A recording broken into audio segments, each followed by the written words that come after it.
top of the building just blew up. The second explosion and another explosion. We have a report now of a fourth explosion at the Trade Center. There has just been a huge explosion. It almost looks like one of those implosions of buildings that you see. We heard a very loud blast, an explosion. Not clear now is why this explosion took place. Do you know if it was an explosion or if it was a building collapse? To me, it sounded like an explosion. But it was a huge explosion. I saw the two buildings. I'm thinking it was a bomb because two of them. This is actually, we believe, debris from one of the planes that hit one of the towers on the World Trade Center. The FBI is here, as you can see. They had roped this area off. They were taking photographs and securing this area just prior to that huge explosion that we all heard and felt. We made it at least 2 blocks, and we started running. Floor by floor, it started popping out. It was like, it was if they had detonated. Yeah, as if they were planned to take down a building. Boom, boom, boom, boom, boom, boom, boom, boom. All the way down. Big round of applause for Mr. Jeff King. Can I still be wearing this?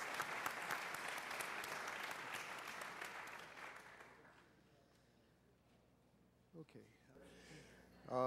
I studied physics at MIT. I did electrical engineering for about 8 years. I've had quite a bit of practical engineering experience. When I first saw the collapses, I was absolutely convinced that they were not spontaneous. One of the first things that I did was to speak with one of my patients, who is a retired Army Corps of Engineers fellow who's done a lot of demolition and construction. Showed him some of the public source videos that are available of it, and he immediately pointed out that there were squibs, which represent little puffs of smoke essentially coming out of the buildings initially, which were clearly a sign of controlled demolition. He had no opinions beyond that, but he said without doubt that it was a controlled demolition. That sort of set me on the path of continuing to examine it and trying to gather as much evidence as I could. And the question I pose, what don't we know and why don't we know it, is sort of addressing the fact that at this point we still do not really have a meaningful explanation for what happened to the buildings. We have had several studies at this point, which I will go into, as to trying to determine a plausible scenario for the collapse. As of this point, none of them have presented us with anything that I think could be reasonably called a convincing and detailed account of why the collapse has occurred. And the question that's been addressed previously, the enormous destruction of physical evidence, as Chris was saying, the site was scrubbed very thoroughly. Out of the entire mass of the buildings that were destroyed, the National Institutes of Standards and Technology, who are now doing the ongoing investigation, managed to save about 240 pieces out of the entire building. All of the rest of it was basically recycled. The obvious question is what does it mean that there was a controlled demolition? At the simplest level, it means that someone had a lot of access to the buildings over a long enough period of time to set this up. It implies, as many other things have tonight, that the people who had effective control of the site had an interest in having it scrubbed and making sure that no information was available, that a forensic reconstruction couldn't be done. Even in much smaller catastrophes, we typically will reconstruct things as completely as possible. For example, TWA Flight 800 pieces were dredged off the bottom of the sea. A complete reconstruction was done to allow a detailed analysis. In this case, the exact opposite was done.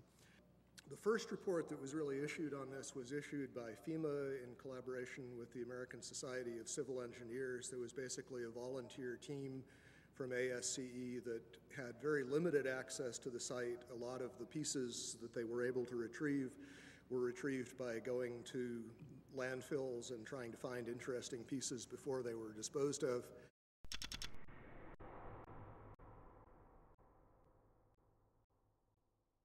The initial FEMA report basically acknowledged that the kerosene would have burned off very quickly. What wasn't destroyed in the initial fireball would have been consumed fairly rapidly and would have only really served as an ignition for the rest of the material. And the second point being that the fuel here really was strictly office contents. If you think of a modern office with copying machines, computers, and as has been previously mentioned, the smoke, particularly from Building 2, just before it collapsed, was very black looking. This is generally an indication of an inefficient fire in which there's not enough oxygen for the amount of fuel. These types of fires typically burn very cool. They are not hot flames like blowtorches. The cores themselves, basically, if you've seen diagrams of the building, there's a large central rectangle in each of the towers that contained 47 columns. And these columns basically were the primary structural support of the building. They were given the role of supporting the whole gravitational load of the building. Since they were so strong, it would have been reasonable to think that they would have withstood, at least to some extent, the collapse. But in fact, as we see after the buildings collapsed, there was basically only little stubs of these things standing up a floor or two above the ground level. The cores did not have much in them that would burn. The cores basically were dedicated to things like elevator shafts, utility shafts, stairways. So you have drywall material, you have a little bit of carpeting, you don't really have any inflammable material in the core itself. The core was specifically designed so it could not function as a chimney. They did not want, in the case of a fire, for the fire to be able to travel through the elevators or for air to come in through the elevators.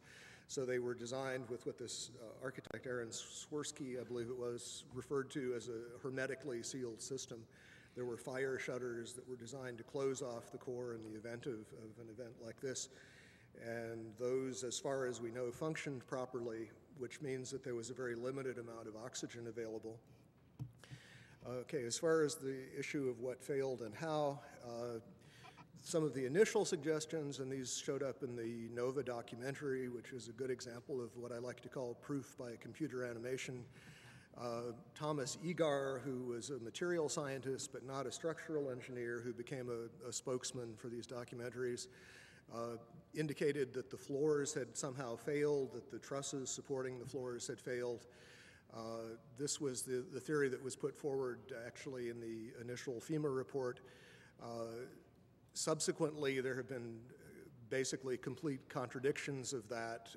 Jim Hoffman has done quite a bit of research which is available on the web concerning the problems with this idea that the floors would have simply fallen. There was a study done by Weidlinger Associates. The chief engineer there was Mathis Levy, who's a very well-known authority on building collapses. He specifically disavowed the idea of pancaking or collapsing of the floors. And the most recent official report we have on this, which is from National Institutes of Standards and Technology, NIST, rejected the idea that floor collapse was part of it. And so as a result, we have basically no sequential model at this point. What NIST has suggested is that there was some kind of simultaneous collapse of the cores, but they have not attempted to give any kind of modeling as to whether those cores could have in fact been destroyed by the fires in the way that they claim. Unfortunately, the material that would have allowed a detailed fire analysis, the actual physical evidence, is all gone. One of the most significant things to my thinking that indicates that this could not have been the sort of collapse that we are told it was is the presence of the dust clouds. And as you've seen in the pictures, and I'm sure all of us have seen probably more than we would like, there were very, very large clouds of very thick dust that enveloped the area, that crossed the river, that made it almost all the way to New Jersey from the pictures that I've seen. This type of flow is something that we are familiar with in physics. It occurs in only two situations that we know of naturally. One is in volcanic eruptions where a large amount of material is suddenly exploded into the air and basically forms small particles.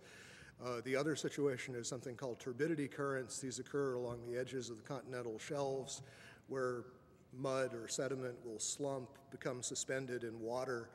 And the common thread is that you have large amounts of a dense material that is suspended very quickly in a fluid, thereby creating another denser fluid, which is in effect the dust cloud.